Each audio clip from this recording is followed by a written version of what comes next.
शिरपूर शहरातील निमझरी नाक्यावर चोरीच्या सलग घटनांमुळे नागरिकांमध्ये भीतीचे वातावरण निर्माण झाले आहे। ताज्या प्रकरणात दिनांक 30 ऑगस्ट रोजी मध्यरात्री 1 ते 2:30 वाजेच्या दरम्यान दीपदातांचा दवाखाना येथे अज्ञात माथेफिरू इसमाने चोरी केली।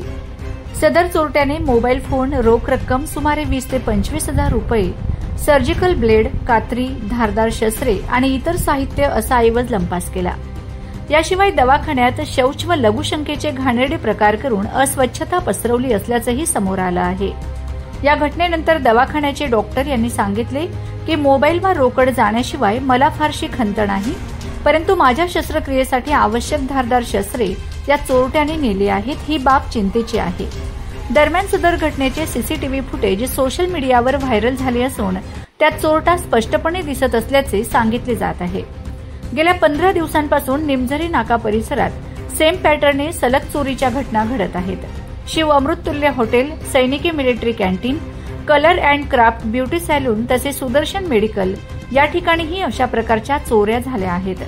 स्थानिक नागरिकांनी पोलीस प्रशासनाकडे त्वरित तपास करून दोषींना पकडण्याची मागणी केली आहे। नमस्कार, माझं नाव डॉक्टर संगरत्न निकुंबे।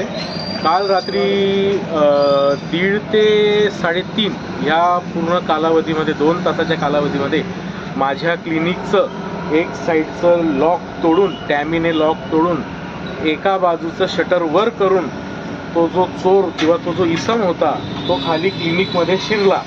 क्लिनिकमध्ये शिरल्यानंतर हा जो काचेचा लॉक आहे हा पण त्याने कुठल्या तरी धातूने किंवा कशाने तरी इन्स्ट्रुमेंटने तो तोडला आणि तो क्लिनिकमध्ये शिरला। क्लिनिकमध्ये शिरल्यानंतर आपल्याकडे जवळपास टोटल एरिया कॅमेरामध्ये आपण कव्हर केलेला असतो। आत शिरल्यानंतर लगेच आपल्याला दिसलं का तो अंगाला तेल लावून असं निस्तट तो आत एंट्री केली। त्याच्यानंतरून मध्ये जाऊन त्याने माझी हप्त्याभराची जे काही कलेक्शन असतं ते मी माझ्या क्लिनिकच्या गल्ल्यामध्येच ठेवत असतो, तर ते त्याने पूर्णपणे लंपास केली। माझ्या क्लिनिकचा मोबाईल देखील त्याने लंपास केला।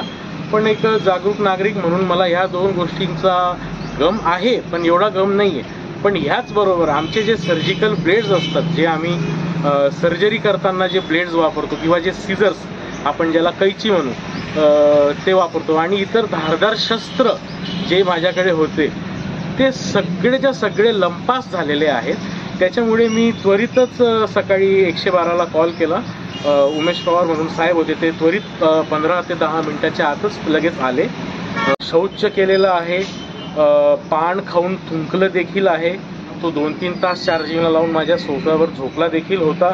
तर असा मनोरुग्ण आणि अशा मनोरुग्णाच्या हातात जर का अशा काही गोष्टी आढळून आल्या तर त्या आपल्या समाजासाठी खूप जास्त घातक आहे असं मी समजतो।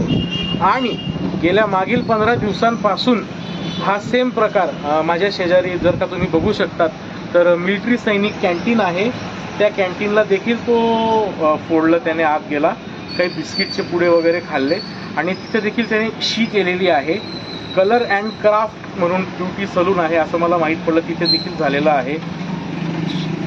सुदर्शन मेडिकलला झालं, शिव अमृततुल्य चहाचं आहे, तिथे काहीतरी चहा, बिस्किट असे काही गॅस सिलेंडर त्यांनी चोरलेले आहे। आणि माझं गणपतीचं, आम्ही दरवर्षी गणपती बाप्पांचं मंडळ आहे आमचं, आम्ही स्थापना करतो, तो आमच्या मंडपाच्या खाली झोपलेला होता। तो सकाळी 5ला गेला इथून, तर तो 1:30 ते 5 या कालावधीमध्ये तो आमच्या इथे आहे। आपण बघू शकतो का सैनिक मिलिटरी कॅन्टीनचे मालक आपल्याकडे आलेले आहेत, तर त्यांच्या मिलिटरी कॅन्टीनला देखील घटना घडली। ते करून चोरी केली होती त्यांनी, ते 3 तास राहिले होते दुकानामध्ये। कितीदा केली होती? एकदा झाली चोरी। आणि असं सी वगैरे करण्याचा पण प्रकार झाला? हां बरोबर। 15,000 रुपये कॅश होती, बाकीचे माल असं त्यांनी हे केलं आणि CCTV वरती करून टाकले होते, बाकीचे डॅमेज करून टाकले। चोरीच्या ठिकाणी सदर इसम नेहमीच शौच व लघुशंकेसारखे प्रकार करतो, यावरून तो मनोरुग्ण असल्याची शक्यता व्यक्त केली जात आहे। विशेष म्हणजे त्याने शस्त्रक्रियेसाठी लागणारी धारदार शस्त्रे लांबवली असून ही बाब वैद्यकीय दृष्ट्या अत्यंत चिंताजनक मानली जात आहे। माझा खानदेश न्यूज ब्युरो, शिरपूर।